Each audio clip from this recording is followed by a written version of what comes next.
안녕하십니까. 법률사무소 행복한 동행 대표 변호사 노정환입니다.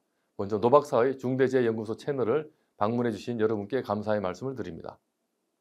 저희 채널에서는 중대재해 수사 대응 전략이라는 제목으로 중대재해가 발생한 경우 어떻게 하면 수사에 잘 대응할 수 있을지를 주제로 강의를 진행하고 있습니다.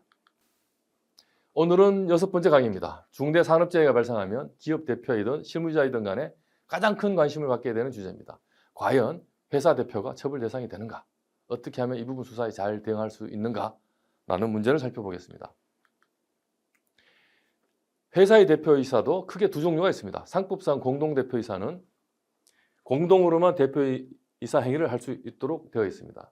따라서 당연히 원칙적으로 안전보건 업무도 공동으로 하게 됩니다. 따라서 처벌 대상이 되는 게 원칙이겠습니다. 예외적으로 공동대표 중에 1인에게만 위임하는 경우에는 그 대표반이 처벌 대상이 되게 됩니다. 경영의 안전성과 효율성을 생각한다면 1인에게 권한을 미리 위임하는 것이 좋을 듯합니다.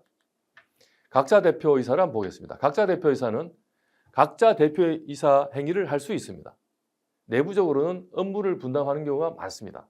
이때 안전보건 업무를 담당하는 대표만이 처벌받게 됩니다. 대기업과 같이 하나의 법인에 다수의 사업 분야가 있는 경우도 문제가 될 수 있습니다. 각 사업 분야별로 대표가 독립적으로 경영하는 경우에는 해당 분야의 대표가 경영 책임자가 되고 형사 책임을 지게 됩니다. 자, CEO와 CSO 개념에 대해서 알아보겠습니다. 중대재해처벌법은 경영 책임자 등을 앞에 말씀드렸지 않습니까? 다시 하겠습니다.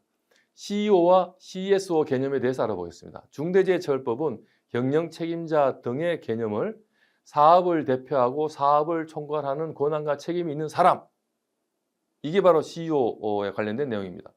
또는 이에 준하여 안전보건 업무를 담당하는 사람, 이렇게 규정하고 있습니다. 뒷부분이 바로 CSO 개념이 되겠습니다.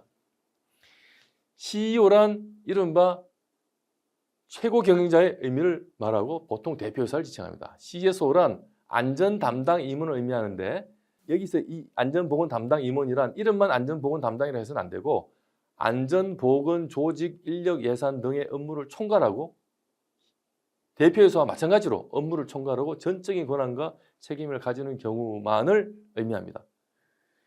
최근에 대기업은 CEO 외에 CS를 도는 경우가 많습니다. 그런데 중소기업은 CEO가 곧 CSO인 경우가 또 대부분입니다. 아마 인력 사정상 그렇겠죠. 다음으로 CSO가 있으면 다 처벌을 CSO가 다 부담하느냐, 이것도 한번 살펴봐야 될 문제입니다. 그와 관련해서 가장 첫 번째 문제가 CSO의 직급입니다. CEO 외에 CSO를 두면 CEO는 모두 면책되느냐, 이와 관련해서 가장 중요한 문제 중에 하나가 CSO의 직급입니다. 대표이사가 CSO를 겸직하는 경우는 문제되지 않습니다. 근데 CSO가 대표이사 외에 CSO가 부사장, 전무, 상무 등 하위 직급인 경우에 도대체 어디까지 CSO를 인정할 것이냐, 이것이 문제입니다.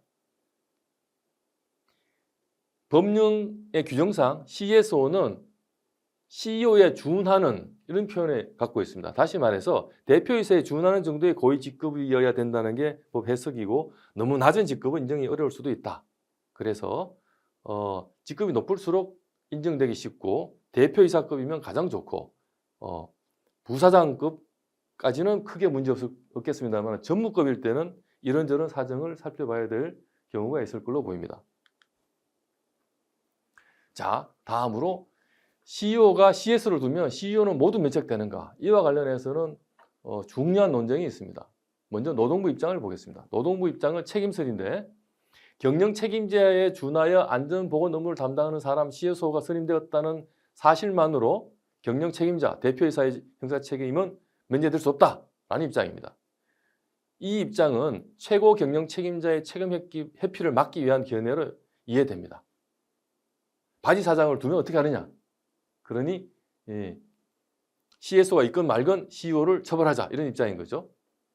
자, 이에 대해서는 먼저 국회 법사위 법안 소위 당시 토론 과정을 우리가 이해할 필요가 있습니다. 결론만부터 말씀드리자면 안전보건 업무를 CSO가 도맡아 하고 CEO는 전혀 담당하지 않았는데, 그런데 CEO가 안전보건 관련 형사처벌을 받게 하는 것은 책임주의에 위배된다라는 논의가 있었고 이 주장이 모두 받아들여져서 법조문 자체가 밋이 아니라 또는으로 법조문 내용이 정리된 겁니다.